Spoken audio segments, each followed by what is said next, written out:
एक छोटा सा गांव अम्बावडे पड़ता है। उसी गांव के बीच में मेरे प्यारे भाइयों, उसी गांव के बीच भय एक मालो जी सकपाल, मालो जी सकपाल, सुनाओ हाल सुनो सरदारी। और जोराबाई नाम की दुल्हन लेके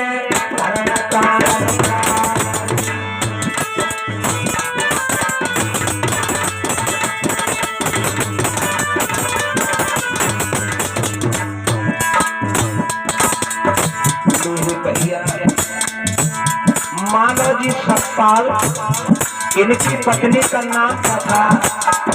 जोराबाई।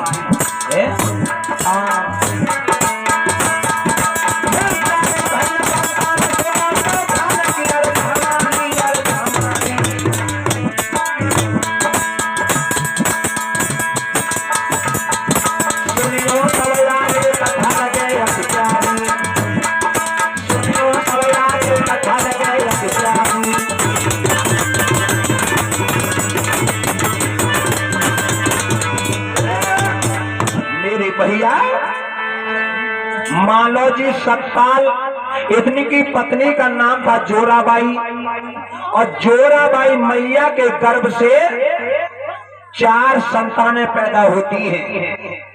4 संतानों में 2 संतानें जन्म लेते लेते खत्म हो गई। प्यारी भाइयों, इधर मेरे प्रिय भक्तों, जोराबाई मैया के गर्भ से 4 संतानें पैदा होती हैं, और 4 संतानों में 2 संतानें जन्म लेते लेते खत्म हो गई। मेरे प्यारी भाइयों, 2 संतानें शेष रह जाती हैं। उनमें आरे 4 बच्चन में बड़ी लली जब नाम है मीरा बाई।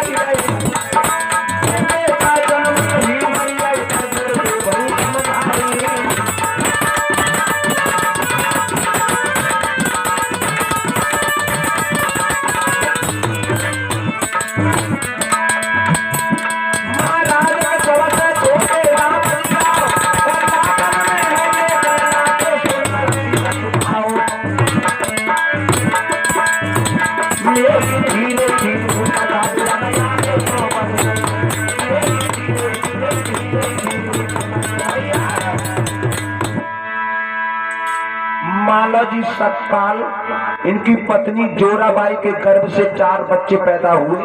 4 बच्चों में 2 बच्चे तो जन्म लेते लेते खत्म हो गए, लेकिन 2 बच्चे जो शेष रह जाते हैं, उन बच्चों में एक बेटी थी, जिस बेटी का नाम था मीराबाई। एक बेटा था जिसका नाम था रामजी राव। रामजी राव सबसे छोटे थे। लेकिन हुआ ये, मीराबाई जो थी वो एक पैर से विकलांग थी, यानी लंगड़ी। मीराबाई थी कौन? ये अंबेडकर की बुआ थी। साथियों, ये कौन सी जाति में पैदा हुए? क्योंकि उस समय जाति व्यवस्था बहुत चला करती थी। कौन से समाज में पैदा हुए? आइए मैं बता रहा हूं। अरे जाति महार रहे कहलाई,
जाति में जन्म लिया। महार जाति कहकर के पुकारा जाता था, लेकिन महाराष्ट्र में आज भी महार लोग बहुत रहते हैं। हम नागपुर में गए थे और नागपुर में जाकर के हमने उस दीक्षा भूमि के दर्शन किए हैं जहां भगवान बुद्ध के धम्म से अम्बेडकर ने दीक्षा ली थी। उस पवित्र भूमि पर हमने जाकर के देखा है कि वहां के महार आज भी किसी पाखंडवाद को नहीं मानते।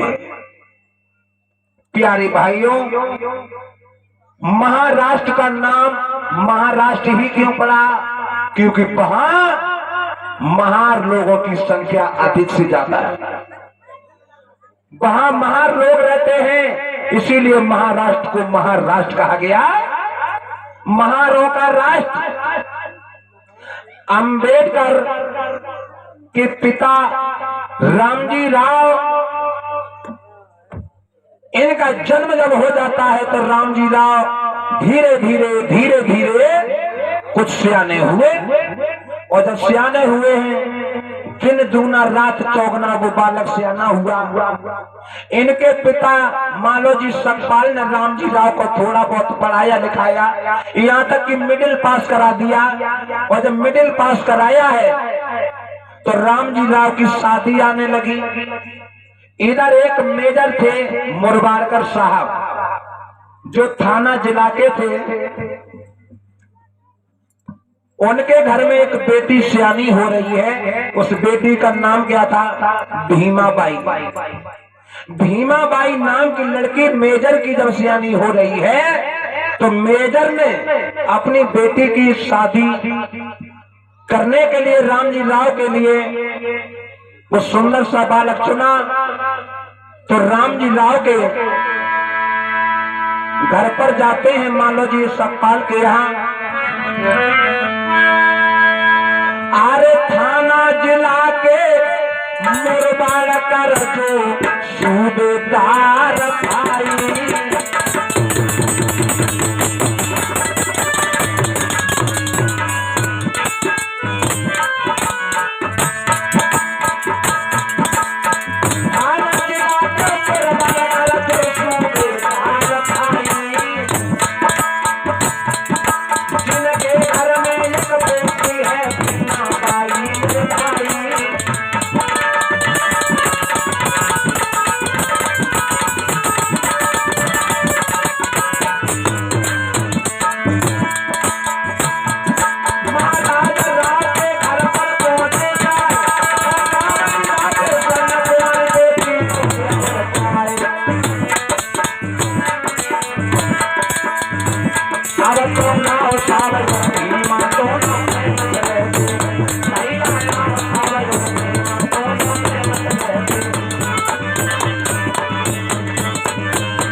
अब तो रामजी राव के साथ में भीमाबाई नाम की दुल्हन आ जाती है।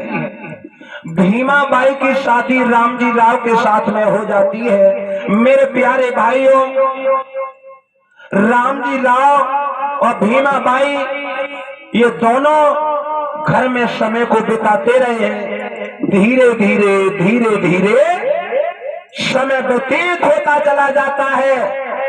मेरे प्रिय भक्तों,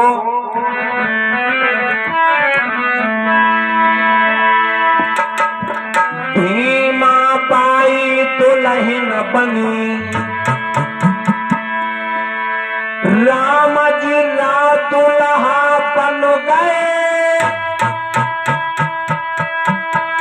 समय बिताते अंगना बीच में आग हाल समझा रहे।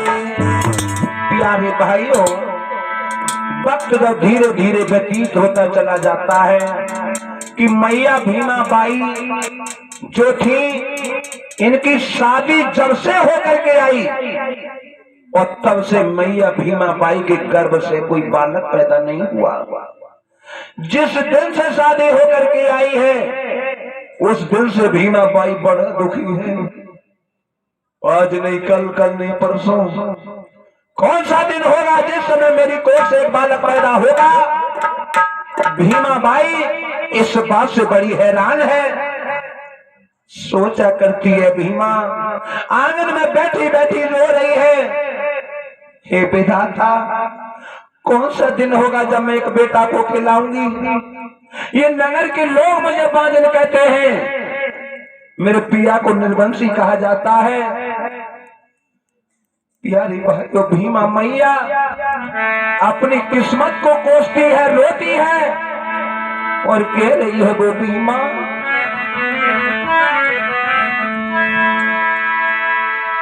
ऐसे कौन से मैंने पाप कर दिए जिन पापों की सजा मैं झेल रही हूं। अगर बेटी का जन्म मुझे दिया तो एक संतान का मौका क्यों नहीं दिया। रो करके भीमा बाई कहने लगी है,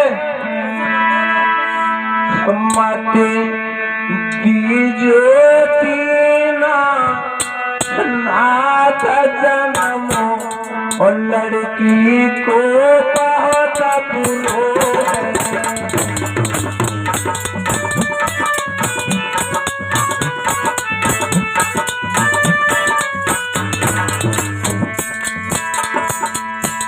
भीमा मैया रो रही है, कह रही है विधाता क्या मेरी नसीब में लिख दिया,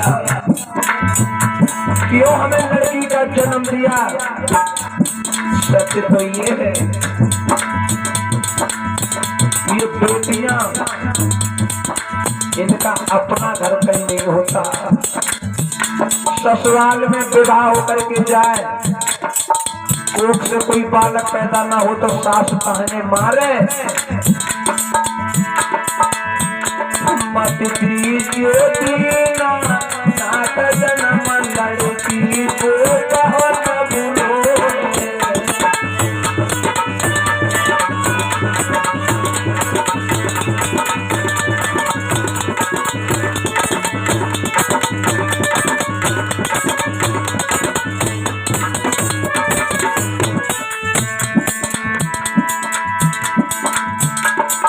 अगर कोख से बालक पैदा न हो, सास धक्का मारे ताने मारे, कहां से आ गया। पति धक्का दे के निकाले, बेटी का जन्म क्यों दे दिया। अगर बेटी का जन्म मिला तो एक संतान का मौका क्यों नहीं दिया।